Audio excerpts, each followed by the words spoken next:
তাহলে আমাকে তাহলে তো আমাকে এটা তাহলে তো আমাকে ভগবানের কাছে একবার দর্শন করে আসতে হবে। দিয়ে হনুমান যখন যত দূর যাচ্ছে সমুদ্র তার পিছনে পিছনে আসছে। এবারে হনুমান তো বুঝতে পারছে না যে তার পিছনে সমুদ্র আসছে।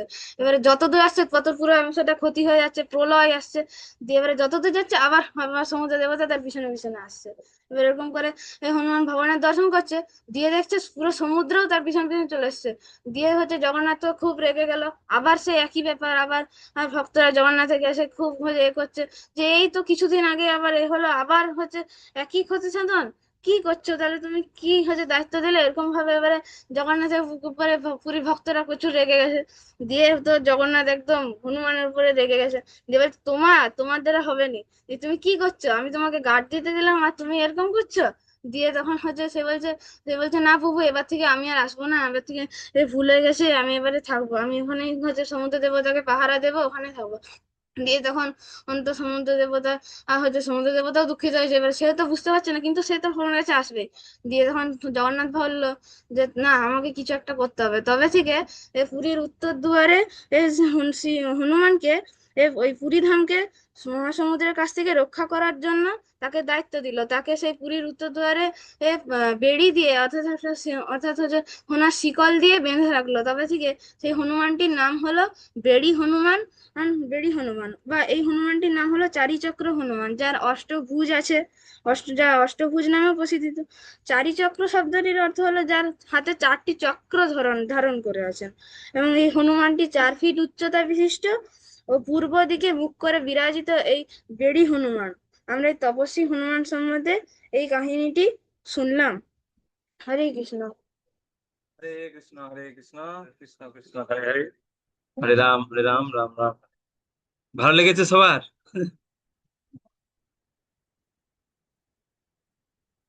আহ, এরপরে আজকে আছে মিঠু দাস পদ্ধতি। কোথায় হাত তুলবেন? হ্যাঁ, সৌমিলি কোথায়?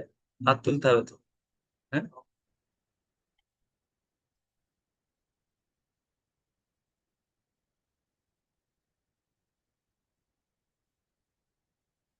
হাত তুলতে পারছে না তো। আমি নাম দেখবো এই তো। তাহলে এতক্ষণ হাত তোমার কোথায় ছিল? জগন্নাথ হয়ে গেছিলেন নাকি? পুরো ভিডিওটা অন ছিল, দিয়ে অফ হয়ে গেছিল। সৌমিলি দাস শুরু করছে, বলো। হরে কৃষ্ণ, সকলকে প্রণাম। আমি এখন জগন্নাথের একটা লীলা বলছি। সেই লীলাটার নাম হচ্ছে জগন্নাথ এবং বলদেবের পান সুপারি গ্রহণ। তো পুরীর সিংহদুয়ারের কাছে বলরাম দাস নামক এক ভক্ত ছিলেন। তিনি এই ঘটনাটি স্বচক্ষে দর্শন করেছিলেন। তো প্রথমে সেই বলরাম দাস ছিলেন একজন কবি, যিনি রাত্রেবেলা সিংহদুয়ারের কাছে ঘোরাফেরা করছিলেন। তখন তিনি দেখলেন অত্যন্ত সুদর্শন দেখতে দুজন বালক, একজন শ্যামবর্ণ, আরেকজনের বর্ণ হচ্ছে একটু ফর্সা, তিনি অর্থাৎ একটু সাদা ছিলেন। দিয়ে তিনি দেখলেন যে সেই বাচ্চা দুটি গায়ে চাদর মুড়ি দিয়ে সিংহদুয়ার দিয়ে বেরিয়ে গেল। কিন্তু সিংহদুয়ার তো রাত্রেবেলায় বন্ধ থাকে, আর সমস্ত পান্ডারা যারা পূজারী আছে তারাও হচ্ছে তখন জগন্নাথকে শয়ন দিয়ে বাড়ি চলে গেছে যে যার। এবার সেই ভক্তটি ঘোরাফেরা করছিল, জগন্নাথের গুণমহিমা কীর্তন করছিল, তখন দেখলেন যে দুটো বালক বাইরে বেরিয়ে যাচ্ছে। তখন সেই লোকটি দেখে অভিভূত হলো যে বালক দুটি কারা, যে বাইরে বেরিয়ে যাচ্ছে এরকম বন্ধ মন্দির থেকে। তারপর হচ্ছে দেখলো যে সেই বালক দুটি বেরিয়ে যাচ্ছে, আবার কিছুক্ষণ পরে আসছে, সেরকম 2-3 দিন তিনি ব্যাপারটি প্রত্যক্ষভাবে দেখলেন। তখন তিনি দেখলেন যে সেই প্রভু দাস নামক একজন জগন্নাথের ওখানে থাকতেন, তার বাড়িতে সেই দুটি বালক যায় এবং কিছুক্ষণ পর পান চর্বণ করতে করতে দুজনে ফিরে আসে। এবং তাদের ঠোঁট তখন রক্তিম বর্ণ থাকে, অর্থাৎ লাল থাকে। দিয়ে তখন সে ব্যাপারটি প্রত্যক্ষ দর্শন করার পরে হচ্ছে যে তখন জগন্নাথ তারপরে হচ্ছে যে বলরাম দাস একদিন সেই প্রভু দাসের সাথে তার সাক্ষাৎ হয় এবং বলে যে তোমার কাছে যে দুটি বালক যায়, তুমি কি তাদের কাছ থেকে কোনো টাকা পয়সা কিছু নাও? তখন বলছে যে না, দুটি বালক দেখতে এতই সুন্দর, তাদের কাছ থেকে কিভাবে টাকা পয়সা নেবো, তাদের দুজনকে দেখলেই আমার মন ভরে যায়। তখন বললো ঠিক আছে, আমার ব্যাপারটা একটু সন্দেহ মনে হচ্ছে, তুমি এক কাজ করো। আর প্রভুদাস ছিলেন খুব সরল একজন মানুষ। তিনি আহ এতই সরল যে বাচ্চা দুটিকে দেখলেই ভুলে যেত, আর টাকা নেওয়ার কথা তার মনেই থাকতো না। আর তিনি একটু গরিব ছিলেন, ওই যেটুকুনি পান বিক্রি করে তার সংসার চলতো ওইটুকুনি। দিয়ে তখন বললো ঠিক আছে, তুমি এক কাজ করবে, যখন বাচ্চা দুটি তো চাদর মুড়ি দিয়ে যায়, তুমি বাচ্চা দুটির কাছ থেকে বলবে হয় তারা যেন তোমাকে টাকা দেয়, মানে ওই পানের জন্য উপযুক্ত মূল্য দেয়, আর না হলে যেন তাদের যে চাদর দুটি আছে সেটা যেন তোমার কাছে বন্ধক রেখে আসে। তো সেরকম নিয়ম মতো পরের দিন বাচ্চা দুটি আবার গেছে। তখন প্রভুদাস তাদেরকে বলছেন যে তুই পান দেওয়া হয়ে গেছে। তখন বলছে তোমরা কি কোনো অর্থ এনেছো, আজ আমায় দাও, তোমাদেরকে রোজ রোজ মানে বিনা পয়সা দিতে পারবো না আমি আর। তখন হচ্ছে সে বাচ্চা দুটি বলছে যে আজকে তো টাকা আনিনি, কালকে দিয়ে যাব। তখন বলছে তোমরা তো ছোট বাচ্চা, টাকার ভয়ে যদি কালকে আসো তার তো কোনো গ্যারেন্টি নেই, নাও আসতে পারো। তখন প্রভুদাস বলছে তাহলে ঠিক আছে, তোমাদের যে দুটি রেশমি চাদর আছে ওই দুটি আমাকে বন্ধক রেখে যাও, কালকে যখন পান খেতে আসবে তখন হচ্ছে যে ফেরত নিয়ে যাবে, আর টাকা দিয়ে যাবে আবার পান খেয়ে যাবে। দিয়ে ওরকম হলো। দিয়ে পরের দিন মঙ্গল আরতির সময় যখন জগন্নাথের শয়ন থেকে তোলা হচ্ছে, তখন দেখছি জগন্নাথের মাথায় যে চাদর দিয়ে বাঁধা থাকে চাদর দুটি ছিল না, মিসিং হয়ে গেছে। দিয়ে এবার রাজা প্রতাপরুদ্রর কাছে খবর গেছে যে এরকম এরকম হচ্ছে যে চাদরটা জগন্নাথের পায়ে যাচ্ছে না, রাজা খুব রেগে গেছেন। তখন বলরাম দাস সেখানে উপস্থিত হলেন এবং সেখানে গিয়ে বললেন যে রাজামশাই আপনি রাগ করবেন না, আপনি খোঁজ খবর লাগান। দিয়ে খোঁজ খবর লাগানোর পর দেখা গেছে সে অথচ জানতো। দিয়ে দেখা গেছে যে ওই যে পানওয়ালা ছিল তার বাড়ি থেকে পাওয়া গেছে, এবার তাকে দোষী সাব্যস্ত করা হচ্ছে। তখন সে বলরাম দাস যে ছিল সে বললো যে ওনার কোনো দোষ নেই। আমার মনে হয় জগন্নাথ এবং বলদেব রোজ রাত্রেবেলা সিংহদ্বারের দরজা থেকে ছোট বাচ্চা সেজে বেরিয়ে যায় এবং তার কাছ থেকে নিজ স্বইচ্ছাতে তারা পান খেয়ে আসেন। দিয়ে তখন রাজা এই ঘটনাটি শুনে খুব খুশি হলো। তখন ওই ভক্ত যে প্রভুদাস ছিল তাকে জিজ্ঞাসা করা হলো যে কি মনোভাব। তখন সে প্রভুদাস বললেন যে আমার খুব ইচ্ছা ছিল যে জগন্নাথকে সব রকমের ভোগ নিবেদন করা হয়, তাহলে তাম্বুল নিবেদন করা হয় না কেন। তখন হচ্ছে যে ওই প্রভুদাস বললো যে আমার খুব ইচ্ছে জগন্নাথকে আমি নিজে তাম্বুল নিবেদন করব, আর আমার ইচ্ছে জগন্নাথ পূরণ করেছে। তখন রাজা দেখলো যে সেও একজন মহান ভক্ত, তার ইচ্ছে যদি পূরণ হয় তাহলে জগন্নাথ সত্যি খুব খুশি হবেন। তখন বললো যে জগন্নাথ প্রভু যখন স্ব ইচ্ছায় আপনার কাছে যাচ্ছে আর এটা যেহেতু প্রমাণিত, তাহলে এবার থেকে জগন্নাথকে প্রতি ভোগ আরতির শেষে জগন্নাথকে তাম্বুল নিবেদন করা হবে। তো জগন্নাথ এখানে আমরা দেখতে পাচ্ছি যে এতটাই কৃপালু যে তিনি তার মন্দিরের প্রথা ছেড়ে তার একজন ভক্তের ইচ্ছা পূরণ করবার জন্য তার কাছে ছোট বাচ্চা সেজে যাচ্ছেন, যে যাতে মানে তার ভক্তের মনের ইচ্ছাটা পূরণ হয়। তো এবার থেকে, কারণ তখন যে প্রভুদাস ছিল তার সাহস ছিল না যে মন্দিরের প্রথাটাকে ভেঙে তিনি রাজার কাছে গিয়ে বা পান্ডাদের কাছে গিয়ে বলবেন যে আমার ইচ্ছা আছে জগন্নাথকে আমি তাম্বুল নিবেদন করব। কিন্তু জগন্নাথ এতটাই কৃপালু যে তাদের কাছে গিয়ে মানে তার কাছে গিয়ে তিনি সেই পান খেয়ে আসতেন ছোট বাচ্চা সেজে গিয়ে। তো এখানে আমরা জগন্নাথের এক বিশেষ কৃপালু মনোভাব দেখতে পাই। তো এটাই ছিল আমার আজকে লীলা বলা। জয় জগন্নাথ, হরে কৃষ্ণ।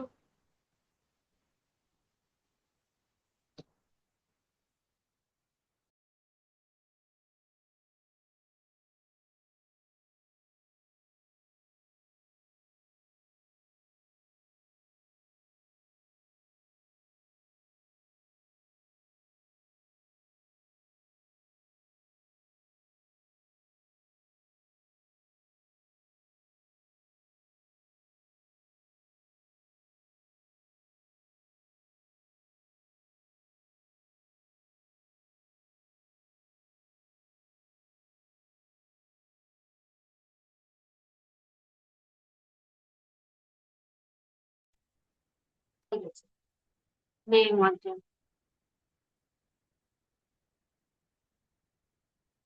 হরে কৃষ্ণ, নমঃ পাদে সাধু থেকে শুনতে থাকো তখন সামনে নামে নমাজ হতে সাধু করি আমাদের জানি বলবো।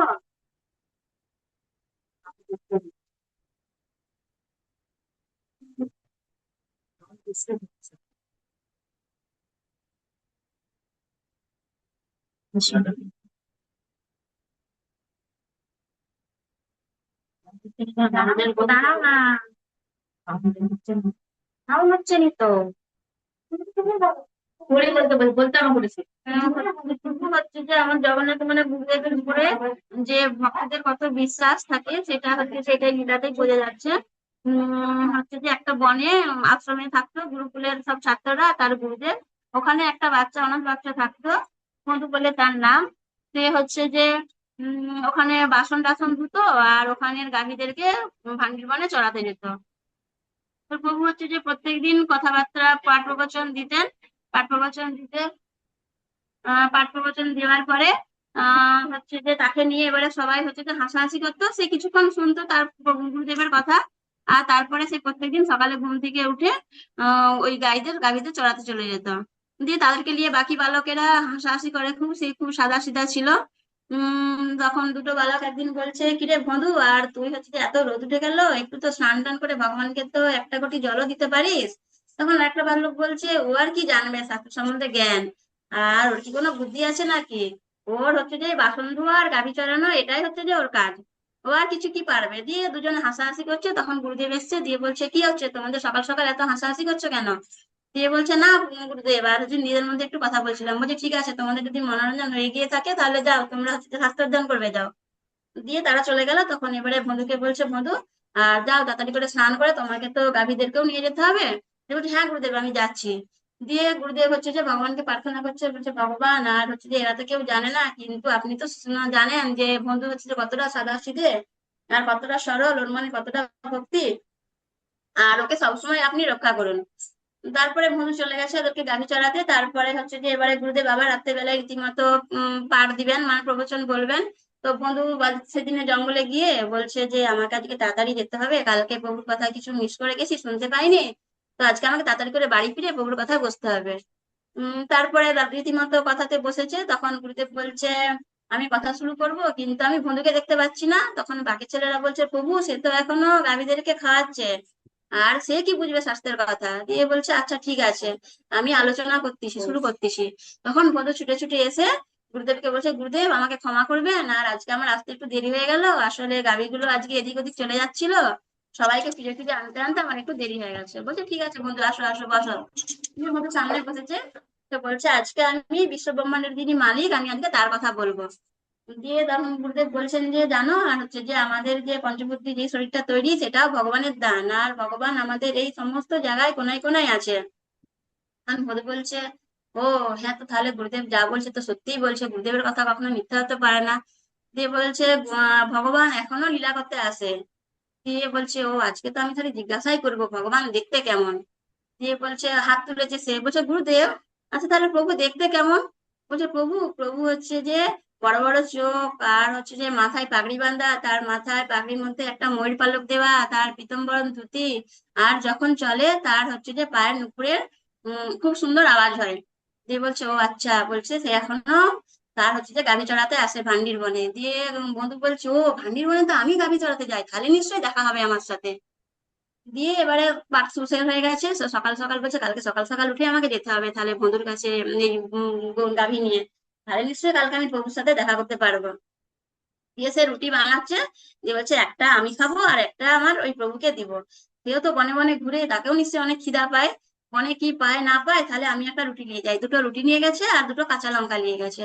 দিয়ে পুটলি বেঁধে চলে গেছে। চলে যেতে দিয়ে বলছে, ও প্রভু প্রভু, তাকে খুঁজছে কোথায়, বনে, পুরো বনে তাকে খুঁজছে, তুমি কোথায়, না তোমাকে দেখতে পাচ্ছি না কেন। দিয়ে এক জায়গায় ঝরঝর করছে। দিয়ে বলছে, এখানে নিশ্চয়ই আছে আমার প্রভু লুকিয়ে। দিয়ে সেখানে আবার দেখছে এরকম করে শরীর, বলছে, হাই প্রভু তো এখানেও নাই, তাহলে যে গুরুদেব বললো। তো বলছে, না, গুরুদেব বলেছে মানে সত্যিই আছে, আজকে হয়তো দেখা হয়নি, মনে হয় আমিই পাপী, ওর জন্য আমি দেখতে পাচ্ছি নি, কালকে নিশ্চয়ই দেখা হবে। দিয়ে অনেকক্ষণ খোঁজার পরে বলছে, প্রভু তোমার সঙ্গে তো দেখা হলো না, আজকে আমি রুটি এনেছিলাম, আর ঠিক আছে, তোমার সঙ্গে যখন আজকে দেখা হয়নি আমিও খাবো নি, তোমার সঙ্গে কালকে দেখা হবে, কালকেই আমি খাবো।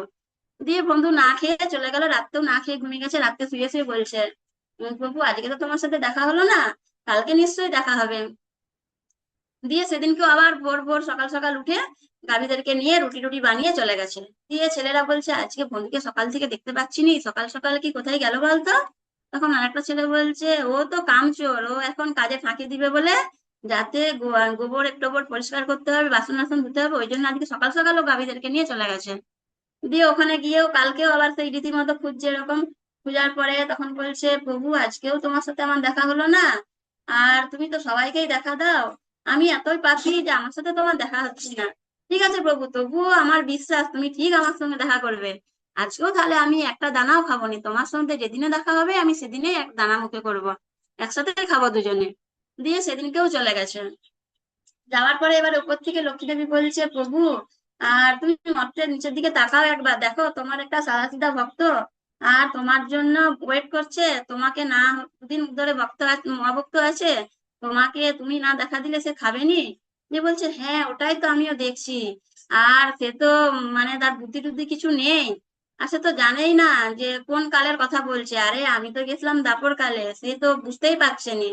বলছে হ্যাঁ তাহলে আপনি যান, গিয়ে তাকে বোঝান, কালের কথাটা বুঝিয়ে দিয়ে আসুন। বলছে হ্যাঁ আমাকেই যেতে হবে, আর বেচারি তো অভুক্তও আছে দুদিন ধরে, তাহলে আজকে আমিই যাই।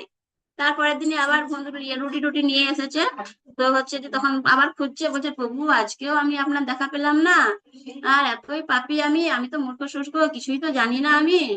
দিয়ে তারপরে কিছুক্ষণ পরে দেখছে যে প্রভু আসছে একটা গাভীকে নিয়ে, তার নন্দীকে নিয়ে। তখন বলছে আরে এই তো প্রভু, প্রভু যে বলেছিল, এই তো একই রকম দেখতে, বড় বড় চোখ, আর শ্যামবর্ণ দেখতে, মাথায় পাগড়ি, ময়ূর পালক আছে, পায়ে নূপুর। দিয়ে তখন বলছে কোথায় বসতে দেবো ভগবানকে, এই প্রভুকে, এখানে তো বসার কোনো জায়গাও নেই, চেয়ারও নেই, ভগবানকে আর মাটিতে বসবে। দিয়ে জগন্নাথ দেব এসছেন, তার কাছে বসেছে। দিয়ে বলছে আচ্ছা তোমার নাম কি? বলছে আমার নাম ভদু। বলছে, দিয়ে জগন্নাথ খুব হাসছে, বলছে ও তোমার নাম ভদু? বলছে হ্যাঁ, আমাকে তো আশ্রমে সবাই বন্ধু বলেই ডাকে, গুরুদেবও ডাকে, কিন্তু আমার আসল নাম কি আমি জানি না। আমার তো বাবা মা নেই, আমি আমার আগে কি নাম ছিল আমি জানি না। বলছে "ও আচ্ছা, তোমার বন্ধু নামটা আমার খুব পছন্দ হয়েছে।" দিয়ে বলছে আচ্ছা আর কথা না বলে তুমি কি এনেছো আমাকে খেতে দাও, আমাকে প্রচুর খিদে পাচ্ছে। দিয়ে বলছে হ্যাঁ প্রভু দেখো, আমি হচ্ছে যে রুটি এনেছি, আমার একটা তোমার একটা। দিয়ে বলছে দাও দাও। দিয়ে জগন্নাথের কাছে দিয়েছে। দিয়ে জগন্নাথ ভাবছে কোথায় আমার জগন্নাথ পুরীতে 56 ভোগ লাগে, ব্রহ্মাণ্ডে এত রকম আইটেম, আর এখানে রুটি আর লঙ্কা, আর আমার সাদাসিধা ভক্ত এত প্রেম সহকারে এনেছে, আমার এটাই ভালো লাগছে, 56 ভোগের আমার দরকার নেই। দিয়ে জগন্নাথ খেয়ে নিয়েছে। দিয়ে বলছে বন্ধু কালকে না একটু বেশি করে আনবে, আর আজকে আমার না পেট ভরেনি। বলছে ঠিক আছে প্রভু।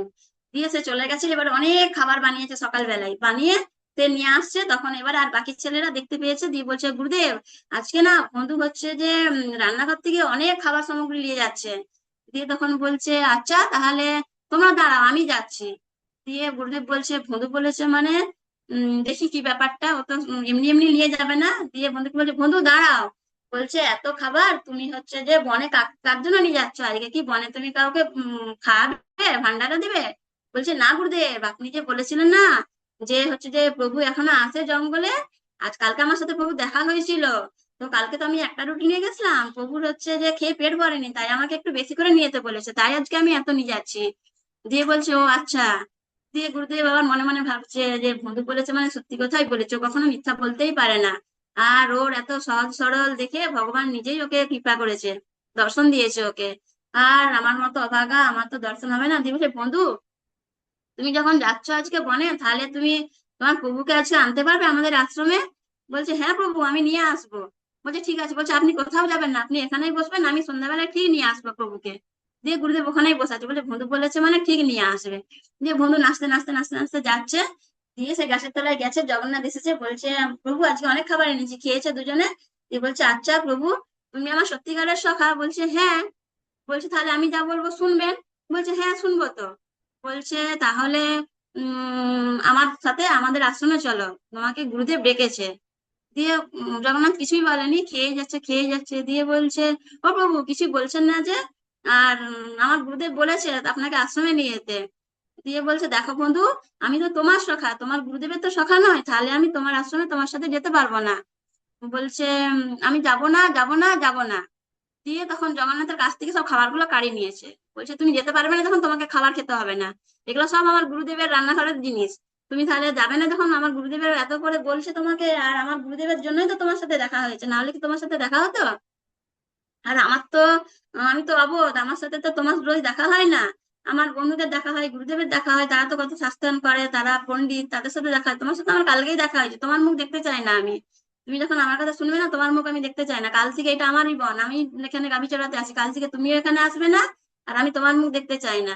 দিয়ে তখন জগন্নাথ বলছে আরে বন্ধু, আর আমার এই মুখ দর্শন করার জন্য কত বড় বড় মুনি ঋষিরা তপস্যা করে, আর তুমি বলছো আমার মুখ দেখতে চাই না? বলছে না আমার ওরকম মুখ দেখার দরকার নেই, যে আমার গুরুদেবকে সম্মান দিবে না, যে আমার গুরুদেবের কথা শুনবে না, আমি তার মুখ দেখতে চাই না। আর আমার গুরুদেবের জন্যই তো আপনার সাথে আমার দেখা। দিয়ে সে চলে যাচ্ছে। দিয়ে বলছে বন্ধু দাঁড়াও দাঁড়াও। দিয়ে বলছে না, তুমি যখন বলেছো আমার সাথে যাবে না, আমার দরকার নেই, তুমি আর কাল থেকে আসবে না, আমি তোমার মুখ দেখবো না, আমি চললাম। দিয়ে যখন যাচ্ছে, দিয়ে জগন্নাথ বলছে আর এই অভুজ ভক্ত, আর এর প্রেমে আমাকে বাঁধা পড়তেই হবে। দিয়ে গিয়ে জগন্নাথ ছুটে গিয়ে তার কাঁধের উপরে চেপে গেছে, বলছে চল বন্ধু, তোর কথা শুনবো, আমি যাবো তোর সাথে আশ্রমে। দিয়ে বলছে যাবে, চলো। দিয়ে তার কাঁধে চেপে যাচ্ছে জগন্নাথ, গুরুদেব বসে আছে ওখানে। দিয়ে একজন ছেলে এসেছে, দিয়ে বলছে প্রভু গুরুদেব আজকে হচ্ছে যে ভার দিবেন না, এখানে বসে আছেন। বলছে না না দিব, তোমরা যাও, তোমরা রুমে যাও, আমি যাচ্ছি। দিয়ে তারপর দেখছে গাভীগুলো, গুরুদেব দেখছে গাভীগুলো সব এসছে। বলছে গাভীগুলো তো চলে এলো, বন্ধু কোথায় গেল আর আমার প্রভু? তারপরে দূর থেকে দেখছে বন্ধুর কাঁধে চেপে জগন্নাথ আসছে। তখন এবারে গুরুদেব জগন্নাথকে দর্শন করে গুরুদেব মূর্ছা গেছে। দিয়ে বন্ধু ছুটে এসছে, বলছে গুরুদেব গুরুদেব উঠুন উঠুন, দেখুন আপনি হচ্ছে যে প্রভুকে আনতে বলেছেন, আমি প্রভুকে এনেছি। যে গুরুদেব তো খুব কাঁদছে। দিয়ে বলছে প্রভু আর হচ্ছে যে এত শাস্ত্র অধ্যয়ন করেছি, এত তপস্যা করেছি, আমি আপনার দেখা পাইনি। আর এই বন্ধু এত সহজ সরল, ওর জন্য আপনার সাথে আমার দেখা হলো। আর আপনাকে কি বলে আমি কৃতজ্ঞতা জানাবো? দিয়ে হচ্ছে যে গুরুদেব প্রভুকে প্রভুকে অনেক ধরে প্রণাম করলো, ধন্যবাদ জানালো, আর বন্ধুকেও ধন্যবাদ জানালো। এটা হচ্ছিল লীলা, আমি এটা ইউটিউব থেকে দেখেছি। তো এখান থেকে বোঝা যায় যে গুরুদেবের প্রতি ভক্তদের কতটাই বিশ্বাস থাকলে ভগবানকে দর্শন করা যাবে। হরে কৃষ্ণ। তাই গৌর প্রেমানন্দে। খুব সুন্দর লীলা। ধন্যবাদ সকলকে, সৌমিলি দাস, সমৃদ্ধ দাস, মিঠু দাস কে। আর সবাই একটু ফিডব্যাক দেন তাহলে, কার কেমন লাগলো, দুই একজন ফিডব্যাক দেন।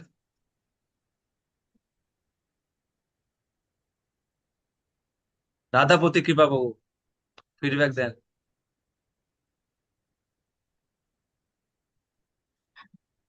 হরে কৃষ্ণ প্রভু, প্রণাম। হ্যাঁ প্রণাম। দারুণ, অসাধারণ, সমৃদ্ধ এবং সৌমিলি, এবং শেষে মাতাজি অপূর্ব এবং অসাধারণ মানে বলেছেন, যা এটা আমি শুনেই মোহিত হয়ে গেছি। হরে আচ্ছা, কৃষ্ণ। চোখে জল এলো প্রভুকে বলছে অঙ্গন। ভালো। আচ্ছা, অনুতপা মাতাজি কি বলেন? খুব সুন্দর হয়েছে বাবু, ওরা খুব সুন্দর ভাবে বলেছে গুছিয়ে। মিঠু দাস আরো খুব সুন্দর ভালো বলেছে। গুরুদেবের এটা শুনে খুব ভালো লাগলো, আমারও চোখে জল চলে এসেছে গুরুদেবের এই এটা শুনে। খুব ভালো লেগেছে। হরে কৃষ্ণ প্রভু, খুব ভালো লেগেছে। হরে কৃষ্ণ, হরে কৃষ্ণ। ধন্যবাদ। আর কেউ ফিডব্যাক দেবেন? অমৃত বাবু কোথায়?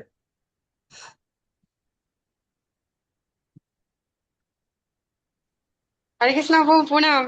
সত্যি এত সুন্দর বলেছে। সমৃদ্ধর মানে কথাগুলো আমি ভাবছি, ওইটুকু অল্প বয়সে এত সুন্দর গুছিয়ে বলছে। খুব ভালো লেগেছে মানে সমৃদ্ধকে, ও যেহেতু ছোট অল্প বয়স অনুযায়ী।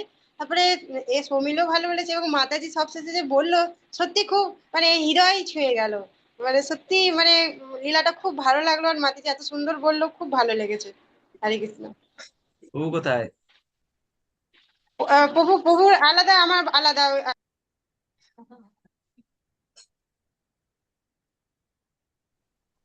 বলুন প্রভু। দণ্ডবোধ প্রভু, হরে কৃষ্ণ। ধন্যবাদ। এগুলা সব এগুলা সব হচ্ছে আপনার ফল, আপনার ফল। আমার আবার কি ফল? আমি আমি কি আপনি গাছ এত নাকি? কষ্ট করছেন। না, আমার ভালো লাগছে, একটা বিষয় ভালো লাগছে কি, এই যে সিস্টেমটা, ধরুন আপনি শুরু করছেন মানে কি, মানে সবাই একটু একটু করে বলা বলা অভ্যাস করলে কি হবে, প্রচারটা আরো বৃদ্ধি পাবে। চেষ্টা করবে।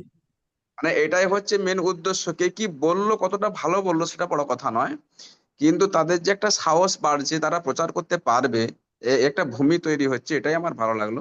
খুব ভালো, আস্তে আস্তে করে।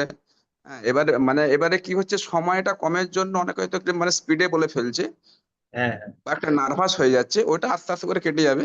কিন্তু খুব সুন্দর হচ্ছে, মানুষ গাইড পাচ্ছে, আপনি কৃপা করুন সবাইকে। ভালো, খুব সুন্দর, মানে এটা আমার মনে আশা ছিল মেদিনীপুরে হোক, কিন্তু আপনি করছেন, ভালো লাগছে আমাদের। হরে কৃষ্ণ। আপনার মুখ থেকে কবে একটা শুনবো, বলে দিবেন, লিখে দেবেন। না বউ, ঠিক আছে, আমার বললো না, পরে তখন দেখা যাবে। হরে এই, কৃষ্ণ, ধন্যবাদ প্রভু। ঠিক আছে, আজকে এখানেই শেষ করলাম। আগামীকাল সীতালীলাবতী দেবী দাসী মাতাজি আছে আজকে। আগামীকাল। আর অনুতপা ঘোষ মাতাজি। আচ্ছা, অচিন্ত কিবাময় দাস বলবে বলছে। তাহলে আগামীকাল তিনজনের স্লট হয়ে গেল।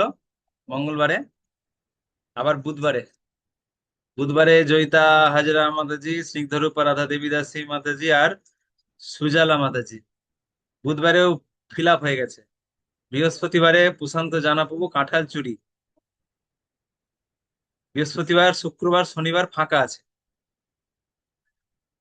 বৃহস্পতিবার দুজন বলতে পারবে, শুক্র শনি তিনজন করে বলতে পারবে, রবিবার দুজন হয়ে গেছে আর একজন বলতে পারবে।